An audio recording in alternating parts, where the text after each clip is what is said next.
everybody, welcome back to my channel. My name is Lyanne. If you are new here, welcome. As you can see by the title, this is going to be a video all about the NCLEX, what I use to study, how long I study, mindset, etc. So let's just go ahead and jump on into the video, okay? So for starters, I graduated nursing school in December of 2024. I just took my NCLEX on January 16th.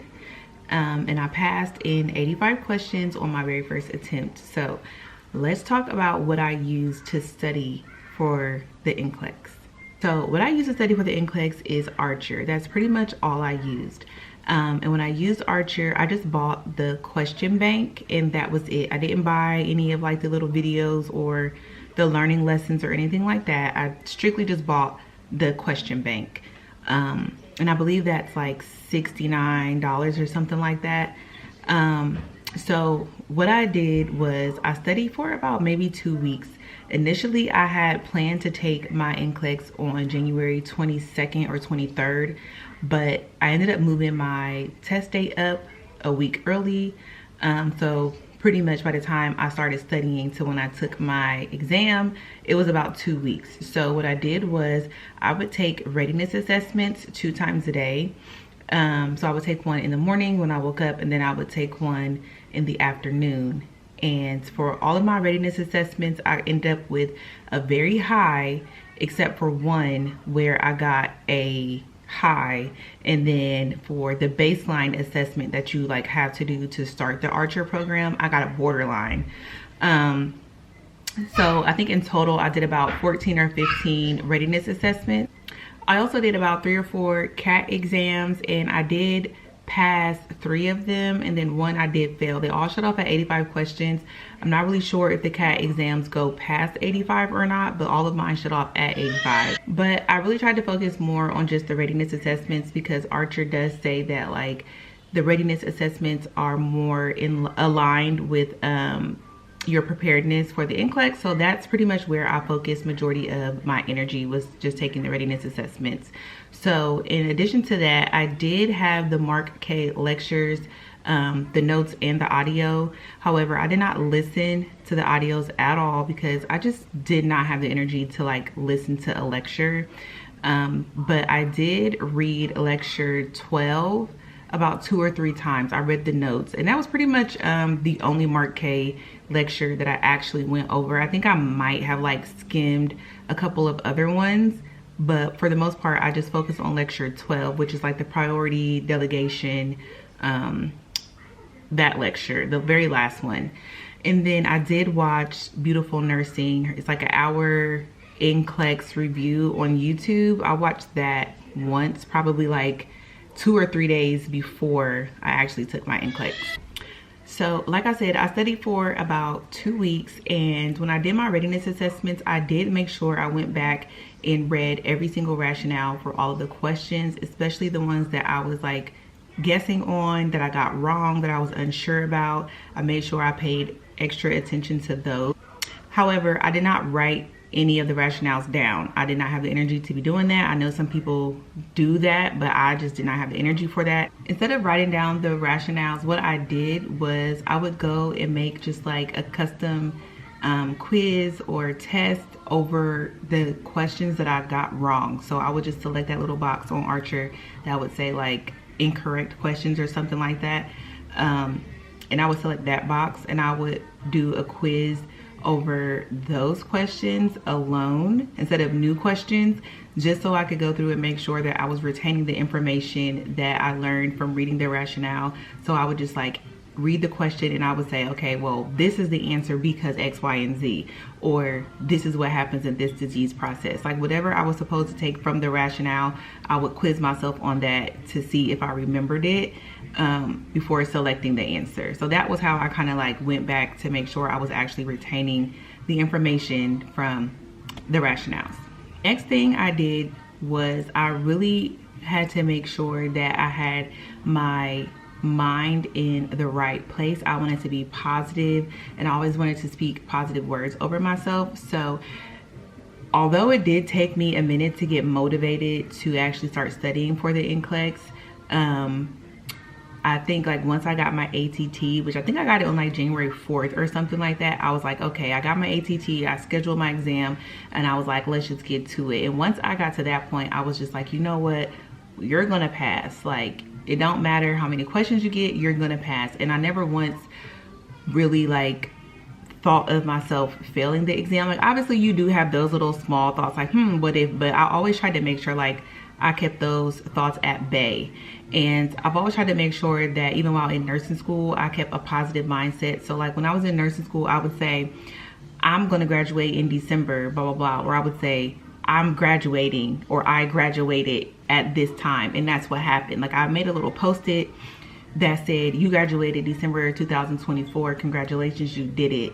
And I did it. And then when I graduated, I made a post-it that said, you passed your NCLEX January 2025 on the first try. Congratulations, you're officially a registered nurse.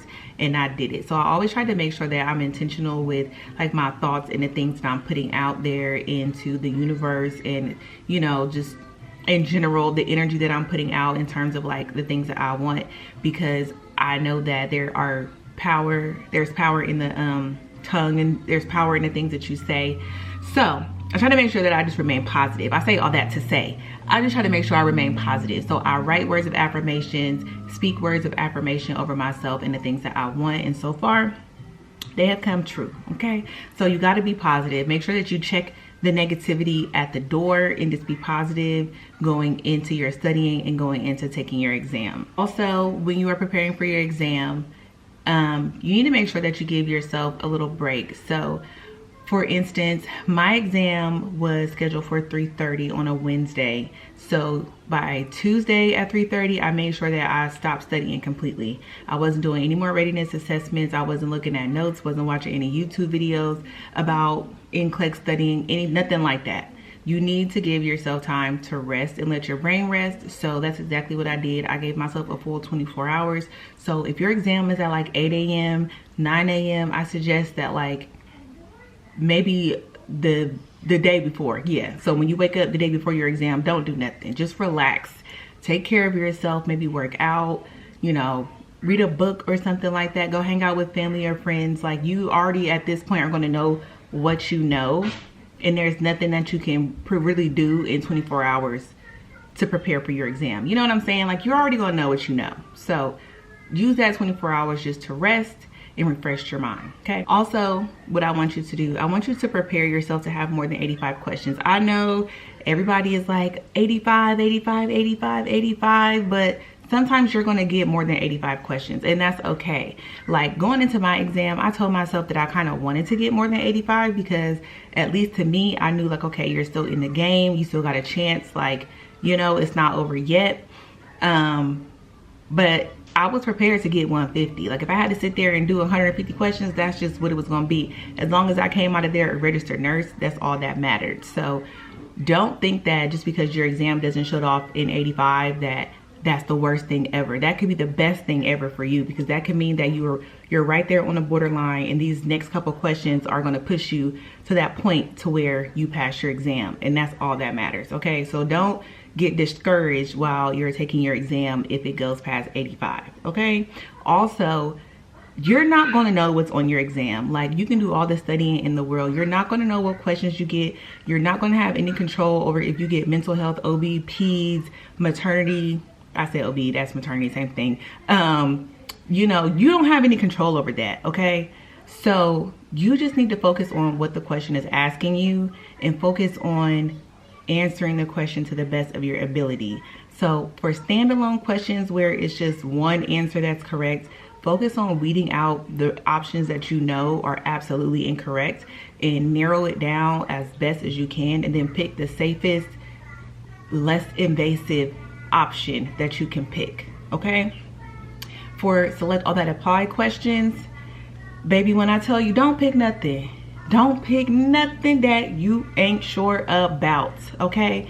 If you have a little doubt in your mind that's like, what if, don't pick it. Do not pick it. I don't care if it's a case study. I don't care if it's just like regular SATA. Don't pick it. For my NCLEX, there were so many SATA questions that I only had like 1 or 2 options selected, and I was perfectly fine with that.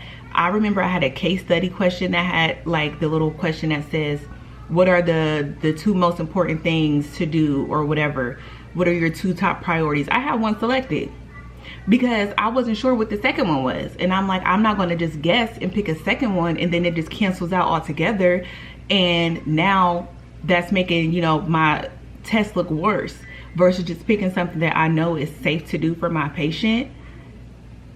Yeah, I'm not doing that. So for your SATA, if you are not 100% sure about it, do not pick it, because NCLEX, we all know, is a safety exam. They want to know that you're being safe. So if you pick 2 options that are safe and good for you to do, that is great. So don't pick anything that you're not sure about, because you could be picking something that will harm or kill the patient if you were to do that in the real world.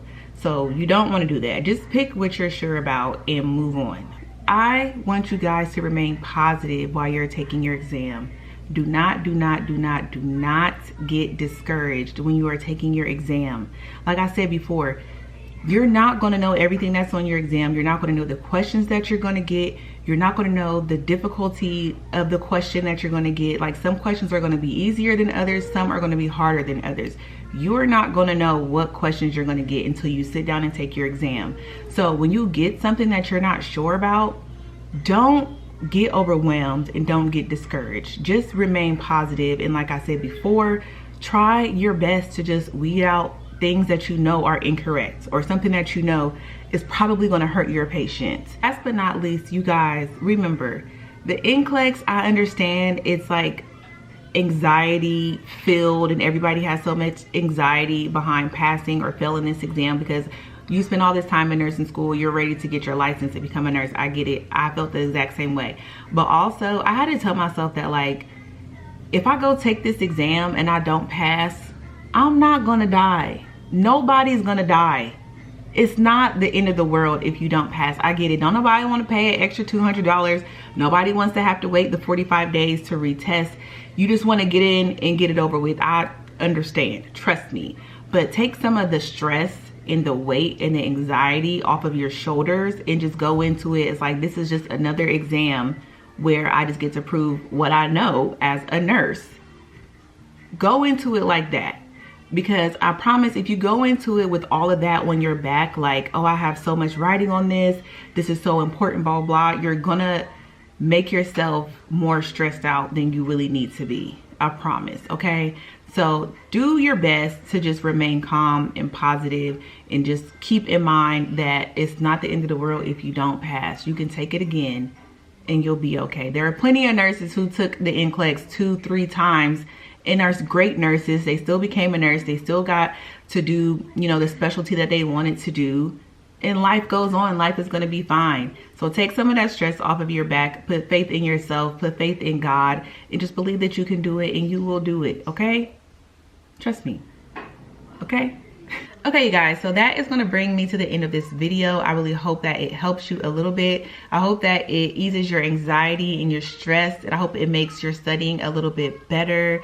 Just keep in mind that you already have graduated nursing school. You did the hardest part, okay? You've taken so many nursing exams. You went through clinical labs. You've done everything that you needed to do and learned everything that you need to learn to pass this exam, okay? So go into it stress-free, worry-free, and just remember that you have all the knowledge that you need to pass this exam, okay? Remember, you are going to be a nurse. You are a registered nurse. You can do this. It's within your reach, and you are going to obtain it, okay? So I hope that this helps. If it did, I'm glad. If you like the video, please give me a thumbs up and leave some words of encouragement for other nursing students or other people who are getting ready to take the NCLEX in the comments. And as always, thank you guys for watching this video. I will catch you in the next one. Peace.